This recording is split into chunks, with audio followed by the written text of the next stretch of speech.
श्री स्वामी समर्थ. मागच्या 3 भागामध्ये मी आपल्याला दत्त संप्रदाय आणि श्रीपाद श्री वल्लभ यांच्या कार्याबद्दल थोडक्यात माहिती सांगितली. त्यामध्ये योग, संन्यासाश्रम, वेद वगैरे गोष्टी आलेल्या आहेत. तर पुढे जाण्यासाठी पूर्वी मी आपल्याला आश्रम कोणते, वर्णव्यवस्था आणि 4 वेद याबद्दल थोडक्यात सांगतो. तुम्हाला माहिती आहे की 4 युगे आहेत. ती कोणची? सतयुग, त्रेतायुग, द्वापरयुग आणि कलियुग. सतयुग हे 17,28,000 वर्षाचे असते. त्यात पुण्य 100% आणि पाप 0% असते. देव आणि दानव वेगवेगळ्या लोकांत राहतात. त्रेतायुग हे 12,96,000 वर्षाचे असते. पुण्य 75% आणि पाप 25% असते. देवता आणि दानव एका लोकात राहत होते, उदाहरणार्थ राम आणि रावण.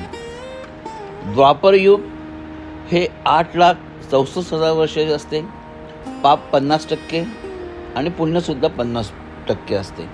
देवता आणि दानव एका परिवारात होते, उदाहरणार्थ युधिष्ठिर आणि दुर्योधन किंवा कृष्ण आणि कंस.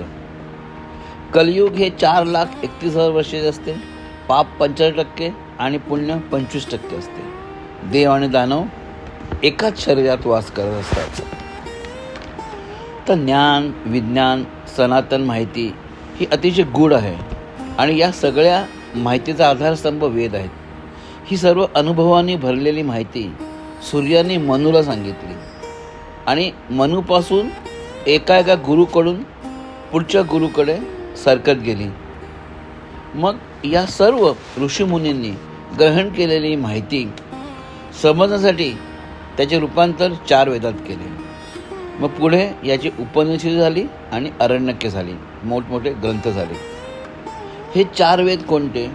पहिला ऋग्वेद, यात देवतांच्या स्तुतीचे मंत्र आहेत. यजुर्वेद, याच्यात पूजा, यज्ञकर्म, यंत्र, तंत्र, कर्मकांड याची माहिती आहे. सामवेद, जे काही जे मंत्र आहेत ते आपण गाऊ शकतात. संगीतमय मंत्र ज्यामध्ये आहेत ते सामवेद. अथर्ववेद, यात जादूटोणा, आयुर्वेद आणि रोजच्या जीवनाच्या वागण्याचे नियम आणि अटी आहेत. हे सगळे 4 वेद आहेत ते अतिशय माहितीपूर्ण आहेत. आपला सनातन धर्म, हिंदू धर्म या सगळ्या 4 वेदांमध्ये विभागला गेलेल्या माहितीमध्ये. हे अतिशय गूढ आहे, अतिशय अनंत आहेत. हे सगळं काय आपण सांगू शकत नाही, पण थोडक्यात तुम्हाला मी या गोष्टीची. आता मोक्षप्राप्तीसाठी 4 मार्ग सांगितले आहेत. ते कोणचे? ज्ञानमार्ग, कर्ममार्ग, योगमार्ग आणि भक्तिमार्ग. या ज्ञानमार्गाचा उदय हा सत्ययुगामध्ये झाला. त्रेतायुगात योगमार्ग उदयास आला आणि द्वापरयुगात भक्तिमार्ग स्वीकारण्यात आला. कलियुगात अधर्म जास्त वाढला. वरील 3ही मार्ग स्वीकारून फळ उशिरा मिळते.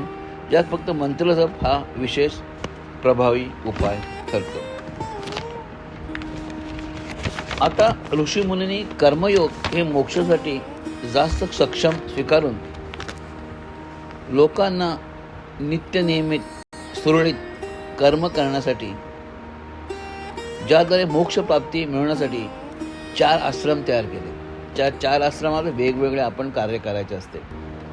त्यांनी सरासरी माणसाचे आयुष्य हे 100 वर्ष पकडले आणि 4 आश्रम 25-25 वर्षाचे ठेवले.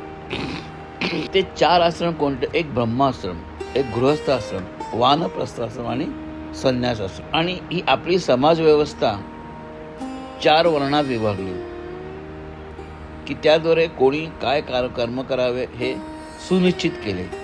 हे 4 वर्ण म्हणजे ब्राह्मण, क्षत्रिय, वैश्य आणि शूद्र. ब्राह्मण म्हणजे याचक, विद्वान आणि शिक्षक. क्षत्रिय म्हणजे राज्यकर्ते, योद्धे आणि प्रशासक. वैश्य म्हणजे शेतकरी आणि व्यापारी.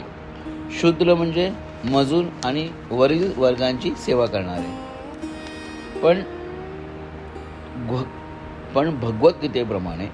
भगवद्गीतेनुसार वर्ण हा कर्मावर आधारित आहे. पण आजच्या प्रगत युगात कोणी याप्रमाणे वागण्याची सक्ती नाही, कोणी या प्रकारे वागत नाही आणि कोणाला या प्रकारचे बंधन नाही. आता पुढील भागात दत्त भगवान यांच्या दुसऱ्या अवताराकडे आपण वळूया. दुसरा अवतार म्हणजे नृसिंह सरस्वती. श्री स्वामी समर्थ.